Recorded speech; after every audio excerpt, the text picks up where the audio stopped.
Salutations everyone, this is Razor giving you guys a rundown and analysis of Genesis 4 for Wii U, aka Genesis 3.9, because there was some controversy that we'll get into later, but it was Layo starting off 2017 on the right foot, winning the first major there with the Marth once again, and a bit of a Cloud as well, defeating Ally in Grand Finals, who got the run back after losing to him in Winners.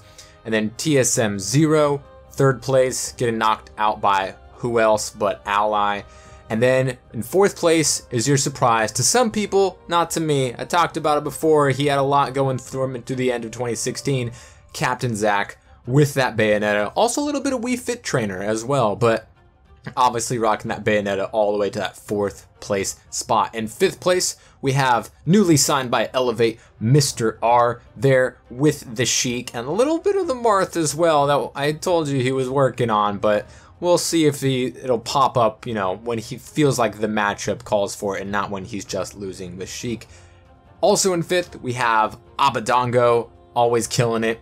And in seventh, rounding out top 8, we got Dabuz with the Rosa, Olimar, and the Bayonetta, and also Komori Kiri with the Sonic and the Cloud. So let's look at the tail of the tape. First off, let's go to top 8, Dabuz versus Zero. Now there's a couple of things to note here.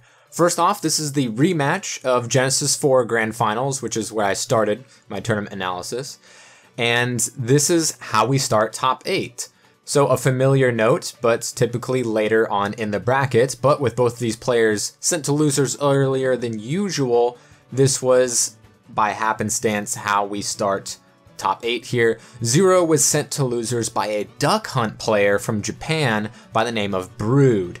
Definitely not a familiar matchup here in the States where you don't see any Duck Hunt players, but in Japan you do, and he's viewed as a relatively good character, and Brood is known for taking out Diddy Kongs, but Zero didn't just lose to him, he SD'd twice in the first set of Pools Round 2. So Zero's been going through a great long losers run at this point to get up with this rematch of Grand Finals last year here against Dabuz, where he was triumphant. Secondly, in the second set of top 8, Komori Kiri versus Captain Zack, it was discovered that the Wii U was set at 0.9 knockback for the game. And if you look at the set between Zero and Dabuz, the game that came, you know, a set before it was discovered, it very much seems as though the knockback in this set was indeed set at 0.9 as well, although nobody knew at the time or acknowledged it soon thereafterward, outside of the Twitch chat and all the fans in the comments and on Twitter later on. So in game 1, Dabuz takes a big lead and is able to take it. Game 2, Zero is one who comes out to a similar big lead, and Dabuz gets an up throw, almost at max rage, and Zero with Diddy is at 179%. Now we don't know what kind of DI Zero was using, but the absence of the kill lightning in these circumstances on this map at those percentage with that much rage and staling most certainly affirms that the game is not set at standard rules in this set either. Zero then finishes Dabuz's second stock for the 2-0 that most likely would have still gone Zero's way, much like in the first game where Dabuz had a big lead, eventually lost his first stock and was able to secure the second stock of Zero's. Game 2, Zero once again gets a huge percent lead, and with some barrel technology is able to finish off Dabuz for Game 3. Game 4, more of the same. Zero gets a big lead. You can see Rosalina surviving at higher percents than we're used to because of the way that the knockback is. So Dabuz has to work a little harder to get Zero's first stock, and Zero has to work a little bit harder to take out Dabuz's stocks, and Zero wins it 3-1. Then we have Komori Kiri versus Captain Zack. So this is the set that everybody is going to remember and make references to in memes and all that good stuff. You even see in the VOD, it's titled as Top 7.9 instead of Top 8, as a quick aside to what transpired here, where it was found out that the launch rate ratio was set at 0.9. So it was decided, and this was only figured out at the end of the set where Captain Zack won 3-1. It was then discovered and decided not to reset the set, but just the last game, resetting it at 2-1 in favor of Captain Zack.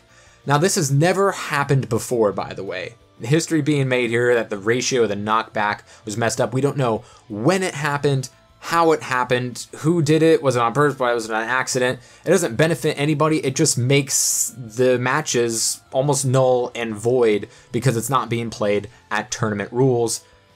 Everything is going to change. It's not just one interaction like, oh, if the knockback was set to normal here, then this person would have won instead of this person. If the ratio was set normally, then the entire match would have been 100% different because people would have been sending less further away at the very beginning. People would have landed at different places, landed sooner, landed later. Everything changes. So a lot of people have had their jimmies rustled by this, but it's an unfortunate situation, but it's one that we had to deal with. And Captain Zack wins it again, this time with the correct launch ratio, clipped Sonic by getting the down smash, and then punishing an aerial for an early kill percent off of the top with Bayonetta.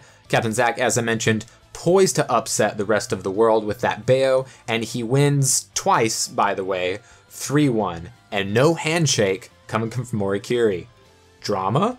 Then we have Ally versus Abaddon. We've seen these players go back and forth, trading sets. So in this one, on winner side, we see Ally catching Abaddon, trying to air dodge over him with that up smash. Dare to down smash for the second stock there in game 1. Just really quick stuff coming out of Ally. He did a really great job at keeping Abaddon in the air, forcing him to edge cancel teleport on the platforms and secured a lot of grabs and racked up a ton of damage off of that. Ally knew all he had to do to secure stocks was to catch a jump or read an air dodge with that up smash. He catches the first stock with it, and then finishing for it on the second stock, catches the roll with the up smash. Game 3, Ally continues to exploit just a part of the game that nobody else has, many wouldn't even try, and that's catching Mewtwo's air dodge, which is probably the best in the game, considering how it works and the fact that Mewtwo disappears during that air dodge, so it's not the easiest one to go up against. But Ally catches another air dodge, but this time in the air with the up B. Ally did a fantastic job calling out Abaddon's jumps and air dodges, controlling the flow of the game with safe pressure coming off of the platforms, forcing Abaddon into the corner, not being able to charge Shadow Ball, and instead causing Abaddon to initiate a lot, where Ally would then shield grab and dominate the matchup. A down air later, Ally wins it 3-0. Then we have Mr. R versus MK Layo. Two top competitors here, recently picked up by sponsors, Mr. R by Elevate, MK Layo with Echo Fox MVG. Now Layo has a lot of practice, not only in this matchup, but has bodied Mr. R a lot of times in the recent past. But maybe Mr. R's learned a thing from Void's last 2 victories over Layo with his Sheik. So game 1, Layo dictated the pacing, but Mr. R had a lot of better options than we've seen him go with in the past, using a lot of safe nairs to get Layo off the stage, rack up damage, and gain and maintain stage control. Layo gets the first game with a clean Dancing Blade Tipper combination by using the downward variation on the third hit that we saw a lot him use at Zero Saga. Game 2, Mr. R counterpicks to FD, where he starts off very cleanly, getting Layo off stage at 100% lead and takes the first stock. MK Layo brings it back on the second stock slowly but surely, finally getting the first stock with the up throw and then 2-framing the vanish with the down air stage spike. Just all stuff that you really don't see, especially since we don't see a ton of Marths out there, but a very impressive showing indeed. Absolutely just stealing game 2 away from Mr. R, who looked like he had it on lock up until that point. Then we have game 3, where Mr. R did indeed bring out his Marth that we know he's working on. He was, a Marth player in Brawl, so this is not new territory for him. Now, Layo has had some mixed results with the Cloud Ditto, whether it be against Komori, where he succeeded, or against Tweak, where he lost, and then he switched to the Marth, and still lost against the Cloud. But we've never seen a Marth Ditto ever at this high of a level. Layo gets off to a big lead and just absolutely doesn't let go. A big mismatch here on this Ditto. The best Marth in the world doesn't lose the Ditto and cleans it up 3-0. And then we have Abaddon versus Captain Zack. This was a real back and forth, could have gone either way. Abaddon fighting for his countryman Komori Kiri after that whole knockback fiasco. So we see Mewtwo at 168% getting tossed off the stage over and over by Bayonetta, gets back on and is able to back throw Zack off stage and then goes deep for the fair where he takes it to game 3 in what looks like Captain Zack's steamroll about to finish things off. And then we have game 4, aka the Bayo combo video. Bayonetta still has the best death combos in the game. Don't let anyone tell you different. They're crazy people. Captain Zack getting those patented Bayo combos. No SDI is going to save you from that or Captain Zack. Game 5, winner goes on, loser goes home, 2-2 apiece. Captain Zack's combo video, it wasn't done filming. Which time catches Abba on the top platform of Dreamland and then up smashes for an early kill on that super light Mewtwo. Then just when it looks like Abaddon was about to bring it back, dragging Mewtwo off stage, Abaddon gets the Smash 4 teleport treatment, courtesy of the Dreamland Pineapple. Captain Zack wins a close one, 3-2. And then we have Mr. R versus Zero. Zero continuing through his loser's run, had to go through Void on loser's side, and that was a close 3-2 set. Mr. R did take out Zero once last year, but loser Zero, not many people take him out. Quite a competitive set, thankfully. Game 1, Zero reigned supreme, but Mr. R was able to mitigate what Zero could do against him at the ledge for the most part, dealing with that banana with those down airs, getting the right reads on Diddy's up throws quite a few times in a row, but Zero sealed it with another down tilt back air off of the ledge. Game 2, Mr. R counterpicks the FD, is able to get a lot more damage off of his ground options and didn't try to overextend, played very carefully, respecting the monkey flip, and mostly going for guaranteed damage and maintaining stage control when he could. Mr. R takes game 2, but then starts giving Zero those unnecessary air dodges on the up throws all of a sudden, and Zero is able to take it the rest of the way and wins the set 3-1. Then we have winners finals, Ally versus MK Layo, Mario versus Marth, Battle of the M&Ms. Layo made things really difficult for Ally to approach. Where we would normally see Ally roll back and threaten hit with back air approaches, Ally had to respect the disjoint of Marth's sword. This matchup has a lot to do with how you land. Mario has trouble landing, especially with the threat of Marth's sword, but on the other side, Marth has to worry about the aerial juggles coming from Mario, and of course the big ol' noggin of Mario's up smash when Marth is coming back down to the stage. Layo started off at quite a few number of deficits in this set, but kept bringing it back with the power of the tipper.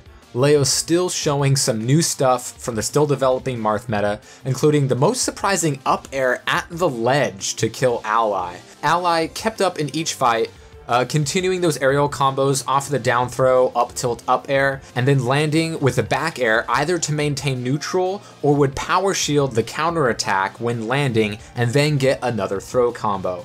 Ally called out a couple of up smashes for early leads, but once again, Layo each time would change things up in how he reacted to Ally in order to get him off stage, getting the tipper back air, the dancing blade, and finally a tippered forward smash to take a close 3-1, but a 3-1 nonetheless. Then here in loser semis, we have Zero versus Captain Zack. Now here we have Zero going up against another Bayonetta after having to go through Salem early on in losers, who won that set 3-2, now going up against Captain Zack, whom at this point has taken just as many names. Not only having to go through Salem, but Zero has, since his last loss to Bayonetta, which was against Salem the past couple of times, has really practiced that matchup, specifically against Salem in friendlies a lot. And all of that practice showed. Diddy can't do the same things against Bayonetta that he can against everyone else because of how she recovers the witch time and the combo game of hers that is nigh interruptible. Captain Zack had a couple of those said kill combos on deck, but didn't properly read Zero's DI in either case, and in a sense, that sealed his only chances at taking out the #1 in the world, Zero wins it 3-0. And here we are in losers finals. Zero's nemesis rears his head once again on loser's side in Ally, having the advantage all time in the set between the two, 5-2. Ally may once again be the answer to Zero. Game 1, Ally starts out fast and furious. He gets the early kill with the up smash, leaving Ally's Mario at only 55%, and that was way too much of a lead for Zero to overcome. Another up smash later, and Ally takes Game 1. Game 2, Zero pulls out the Cloud. Previously unpolished, winless in tournament, we don't see Pocket Clouds do well at all outside of when Anti beat Zunodo at CEO Grand Finals in that last 3 games. So Zero doesn't have historically a lot of success with Cloud in tournament, but maybe it's been a bit better since then. Ally dunks him right off the bat, looking to be more of the same, but then Zero turns it on. Gets a little bit of damage, lands a bunch of fairs, and gets his own spike on Ally, returning back to the stage. More fairs and maintaining neutral, Ally then misses his chances, and Ally gets nared off stage, and Zero takes it with the Cloud and the early deficit, and all of a sudden it's 1-1. Game 3, Ally takes it to FD, Zero elects to stay Cloud and keeps all the momentum. Zero off to an early lead this time and takes him out in Game 3. Ally, I think, understandably runs it back to FD, not gonna let it shake him, knows that his ground game is best suited to fight Cloud without platforms present. Ally starts to get his grabs and starts tacking it on and finishes a down air approach from Zero with the invincible forehead to take the lead, and then catches Zero at the ledge with a dash attack into forward smash for the 2 stock. Game 5, losers finals, we got Duck Hunt, no surprise. Zero sticks with the Cloud. Zero now starts off strong on his counter pick, but Ally is the one that answers back. Ally is the one that gets the platforms working for him and takes the first stock with the up B. Zero unfazed comes back at it, but continues to burn those limits, missing every single one in the entire set, except for one cross slash on Ally, who was at a very, very low percent. He missed all the cross-slash opportunities when they were crucial, about as soon as he got them, didn't throw out any blade beams because the threat of the cape being out there with Mario, and the one climb hazard try was looking for a read. It was not on reaction that you might see from other Cloud players out there, but Zero could still get it done without it here in the last game, last stock, final hit situation with momentum on his side on this stock, but Ally proves that no character will overthrow his hold on Zero and wins Game 5. And that brings us to Grand Finals, Ally versus MK Layo. Game 1, M&M's at it again. Ally was doing a good job at frame trapping Layo in the air, finishing the upward chases with down airs and then punishing the air dodge with up air and then would reset. But Ally did down air a lot on shield, always getting shield grab off of it once again, like he did twice in winners. Up smashed Layo's shield only to get thrown to death. Game 2, Ally digs deep, gives Layo the DI mix-ups and broke up more of Layo's movement with the Nair, and after going off stage each time, looking to back air Layo, an opportunity that never presented itself, but he got below him and up B'd Layo's up B for a very close win in Game 2. Game 3, we're going to Town and City. Layo looking for those kills off of the lower ceiling. Ally started here to get a lot more reads off of Layo, each player making it very difficult for the other to get back from the ledge. Ally showing Layo what is not safe against Mario, including the dash attack, getting the untechable stage spike to win Game 3. Game 4, Layo runs it back, gets off to an early lead, and Ally is not able to get back to the stage. Layo takes the first stock, but Ally brings it back to a last hit situation where Layo had Ally up in the air, finishing with an up air to force Game 5. Ally would go for early damage when it's safe, and at later percents would try to get Layo to approach with some success, but Layo kept knocking him away with those fairs, finishing the first stock with a jab into up air, and when it looked like Ally might bring it back, Layo and that Marth catches 2 jumps back onto stage with fairs and wins the tournament. Starting off 2017 with another Tier 1 major win MK Layo just turned 16 this week and starting off strong.